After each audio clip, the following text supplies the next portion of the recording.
Hello and welcome to DC808 on the Wire.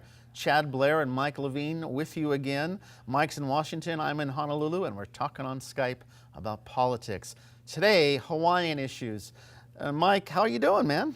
I'm good, Chad. I'm good, thanks. You know, Senator Akaka is retiring at the end of the year after 36 years in Congress, and as the only Native Hawaiian ever elected to the Senate, and the only Native Hawaiian with a vote in Congress, he's leaving a big shoes to fill, a big void, and trying to figure out where the next generation of leadership comes from. And I've been talking to a lot of people. For example, I spoke with Brickwood Galataria, who's in the state Senate, and he talked about how essentially the bench has gotten a little bit thin, and the lesson they're learning is they shouldn't have waited so long to prepare for this moment. They should have known for a while that Senator Akaka was going to be retiring at some point, and they would be looking for the next generation of Hawaiian leadership. So now the search kind of starts in earnest.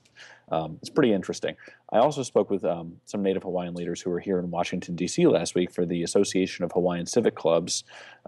They had their annual convention, and they talked about some important issues. I was actually asked to leave some of the conversations, but they talked about the Public Land Development Corporation, and they talked about gambling on Hawaiian lands. And I'm wondering if you've heard anything about that or what we can look for in the legislature next year? Oh, I do. I definitely want to talk about that. But you got to tell me, why were you not allowed to attend the forums on the PLDC and gambling? I mean, is it because you were not Hawaiian, basically? They never said that, and I don't want to put words in their mouth, so I'm not insinuating that. But I think that it's a private organization. It was on private property.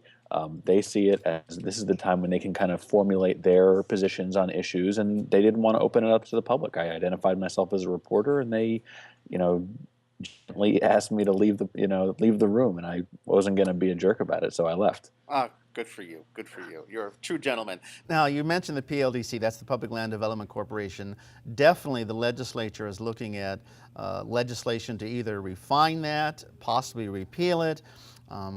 It's a very controversial issue, as we've reported on here. Sean Setsui from Maui is actually leading the charge. He's hearing a lot of folks, a lot of constituents saying, hey, what is this thing?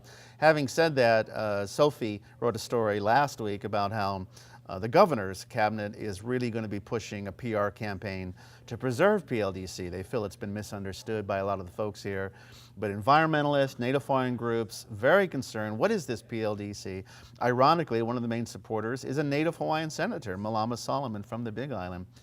What was the other issue? Gambling? Yeah, they're talking about gambling potentially, I think, on Hawaiian homeland's land. I'm not sure if that's... I know there's been a variety of different gambling proposals discussed before. You see this one having any possibility? You know, I don't. We're so against gambling here in Hawaii. We're the only state, along with Utah, that doesn't have some form of gambling. And having said that, Hawaii folks love Vegas. It really is the 8th or the 9th Hawaiian island. I forget the number. So it's ironic that we don't have gambling here, but we love going to Vegas. But you mentioned Hawaiian homelands. There has been several times bills introduced to allow for a casino or some form of gambling on Hawaiian homestead lands. Melly Carroll, another Hawaiian lawmaker, she's from the neighbor islands, has pushed this. I wouldn't be surprised if you see this again. The idea is it's revenue, and in this case, revenue that could go to help Native Hawaiian programs. So. Okay, well, I guess we'll see if it ever happens.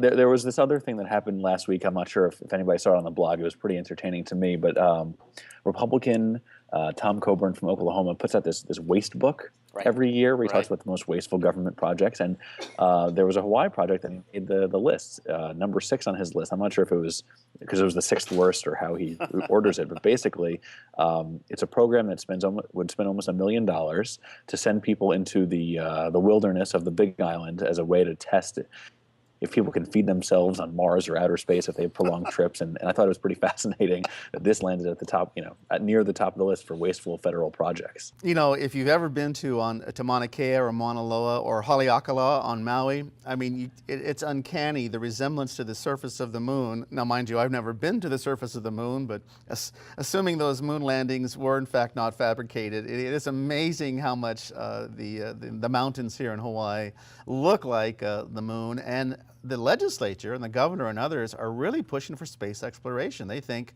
in fact, that Hawaii would be an ideal place for people to train for future missions to Mars. But $1 million, I guess Tom Coburn, he's like a real conservative from Oklahoma, right? Yeah, he is. Well, say no more. Mike, it's been a real pleasure to catch up with you, and the elections are coming up. Are you ready?